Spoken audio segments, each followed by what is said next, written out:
प्रेमजनित घटना को नहीं युवक को पिटी पिटी हत्या।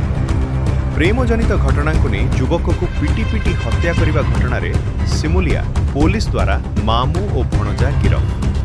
बालेश्वर जिला सिमुलिया थाना अंतर्गत 35 साही ग्रामर सुभाष सुतार 2 दिन तले कांचपड़ा अंचल भगवान कर और तांको सहयोगी सुभाष घर उठाई आनी एक घरे हाथगोड़ बांधि ठेंगारे पिटिथिले।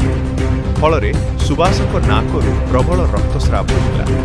गुरुतर होई पड़िबारु आक्रमण करथिबा भगवान कर और तांको सहयोगी सिमुलिया मेडिकल रे भर्ती करथिले। अवस्था गुरुतर हेबारु मेडिकल रे छाड़ी भगवान पळई जाइथिले। परिवार लोक खबर पाई सिमुलिया मेडिकल रे पहुंची भद्रक मेडिकल को नैथिले। भद्रक मेडिकल रे डाक्टर मृत घोषणा करथिले। मृत्यु पर सुभाषक भिणोई सुभाष को हत्या करा जाइथिबा नै सिमुलिया थाना रे अभियोग करथिले। अभियोग पर सिमुलिया पुलिस आक्रमण करथिबा भगवान कर और तांको भणजा बैरंजन दास को गिरफ करी आज कोर्ट चालाण करिसेंती। प्रेमजनित हत्या होइथिबा नै अभियोग होइथिबा बेले पारिवारिक विवाद जोगु हत्या होइथिबा नै सदर एसडीपीओ सुब्रांशु शेखर नायक आज सिमुलिया थाना परिसर रे सांबादिक सम्मेलन करी सूचना दैछंती। दास और तांको मामू भगवान कर कांचपड़ा तांको उठै नैछंती एवं मारपीट करछंती बोली मारपीट कर दैछंती मारी दैछंती अभियोग करथिले। तापर हमर सिमुलिया थाना रे केस नंबर 163/2026 रजिस्ट्रेशन होइतिला एवं आईआईसी एवं तांकर टीम इमीडिएट से केस रे प्रोसीड करथिले। हमर 2 जण अक्यूज तांको अप्रिहेंड करा हला एवं तांकर जो वेपन ऑफ ऑफेंस गोटे लाठी रस्सी जहाँ जहाँ व्यवहार करते सेगुड़ा सब जबत कराई एवं आज कोर्ट चालान करा तांकर किछि पारिवारिक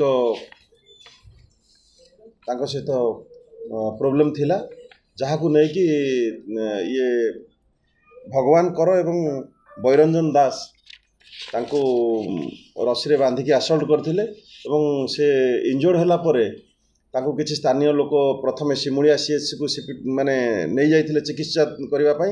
सिमुलिया सीएचसी रु तांको भद्रक मेडिकल को शिफ्ट कराइथिला जोठी कि से तांकर डेथ हो जाइथिला। तापरे हमर सिमुलिया रो जे आईआईसी एंड अदर ऑफिसर्स से मान जाइकी अटेंड करथिले तांको भद्रक हॉस्पिटल रे सेठी तांकर इनक्वेस्ट एवं पीएम सेठी करा जाइथिला। तापरे हमर अक्यूज 2 जण को इमीडिएट विदिन 24 आवर्स अरेस्ट करा हिची एवं आज कोर्ट चालान करा वर्तमान हमर तो इन्वेस्टिगेशन चली। इन्वेस्टिगेशन एबे सुद्धा हमर से 2 जण को हमें अरेस्ट करिछु। फर्दर इन्वेस्टिगेशन जदि आउ कहार किछि इन्वॉल्वमेंट आसे तांको ऊपर एक्शन निया जिवो। 2 जण जो अरेस्ट हिछन तांको संपर्क कोन है? 2 जण होचंती मामू भणजा भगवान कर जी अच्छा तांकर मामू बैरंजन दास तांकर भणजा अच्छा। वर्तमान हमर इन्वेस्टिगेशन चलछि। डिटेल इन्वेस्टिगेशन पर जना पड़िबो तांकर कोन कोन तांकर शत्रुता थिला कोन तांको भितरे मनमनांतर होईछि सेटा को पर जना पड़िबो। ए जो आक्रमण होईछि केवल बाड़ी रे आक्रमण ना अलगा किछि? एबे सुधा हमें पाइछु रस्सी एवं बाड़ी रे तांको असल्ट करचंती रस्सी रे बांधिकी एटा ही आसुची। एबे सुधा देखियो हम वीडियो देखलु जे तांको उडे बोतल ले किछि तांको पेइबा को दोन सेटा पानी ना अन्य सेटा हमरो पीएम करा हिछि पोस्टमार्टम करा हिछि तार विसरा प्रिजर्व रहिछि।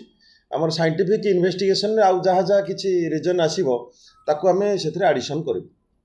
घटना दिन थलाणी राति रे जमा पड़लो अभियोग आसा ताको की पुलिस को इन्फॉर्म करथले कि केंति खबर थले? हमरो रिपोर्ट जेतोले थाना रे पहुंची हमें केस इमीडिएट रजिस्ट्रेशन करिछु एवं इन्वेस्टिगेशन स्टार्ट हिछि। Simulia Srikant Biswal report Adyasha live.